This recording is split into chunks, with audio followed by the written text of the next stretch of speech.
Welcome, Ravens fans, into a victory edition of the Ravens Daily Blitz. Cincinnati Bengals go down in Baltimore 34-20 in kind of a strange, injury-riddled Thursday night football game. And you know, all the Thursday night football games are weird. It seems like most of them are just bad. But we had what we thought was going to be an exciting showdown between two AFC North teams, both in the hunt for the AFC North crown here at the end of the year. At least we thought. But the Ravens advanced to 8-3, 4-2 at home on the season. The Bengals fall to 500, 5-5.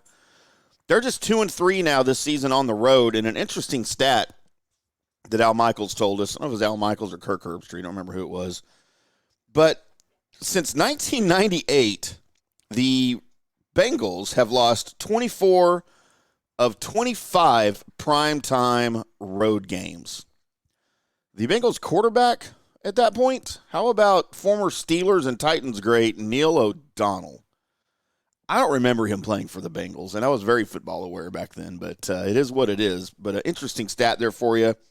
Also, interesting stat on the positive side for the Ravens. Tonight was Lamar Jackson's 53rd regular season win as a starter. That is the most ever in the history of the NFL for a quarterback who has yet to turn 27 years old. So Lamar doing great things in Baltimore. The Ravens doing great things on the field, and you only wonder, man, if not for a slight meltdown in the second half last week against Cleveland, how much even better this team would be looking. You'd be 9-2. But instead, you're 8-3, and you're beating up everybody. I mean, you beat up Cleveland the first game. They barely got past you in the second game this past week.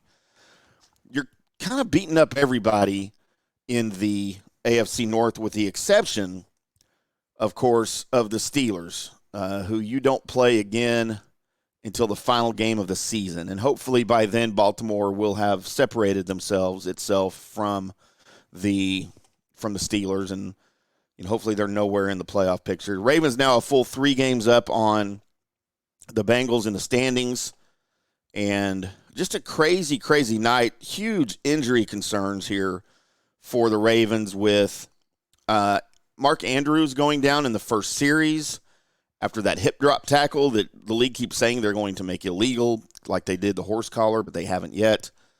And we hope, nothing more serious is wrong with Andrews and he's able to get back next week for the Chargers. But more injury concerns. Of course, Lamar went out.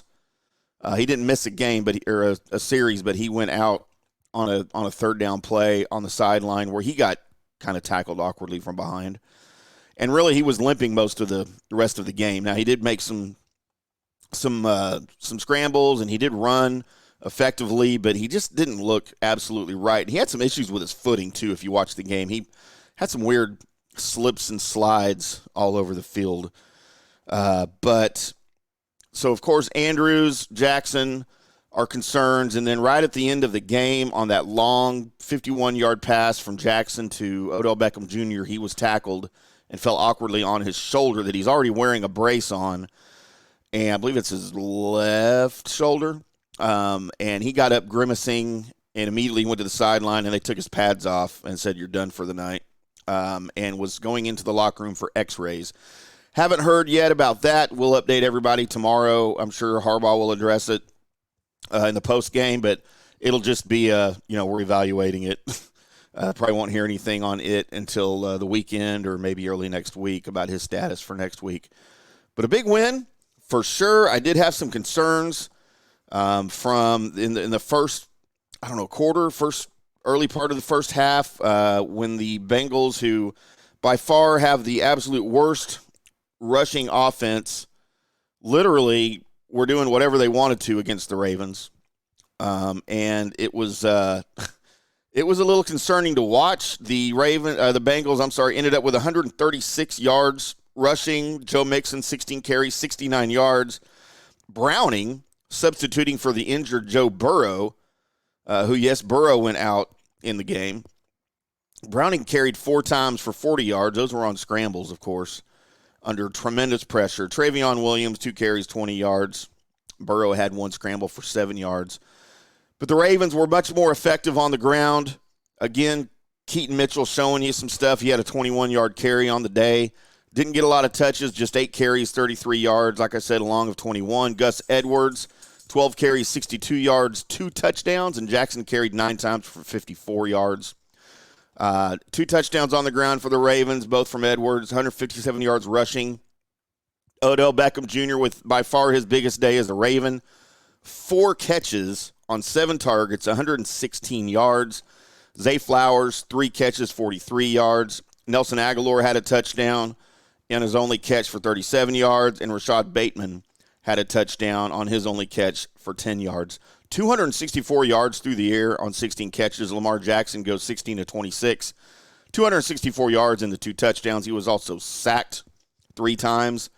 Cincinnati quarterbacks sacked 5 total times, 2 for Burrow, 3 for Browning. And, man, some of those hits were just vicious on Burrow and Browning. So, not to bore everybody with stats, I'm getting tired head already a little bit talking about it.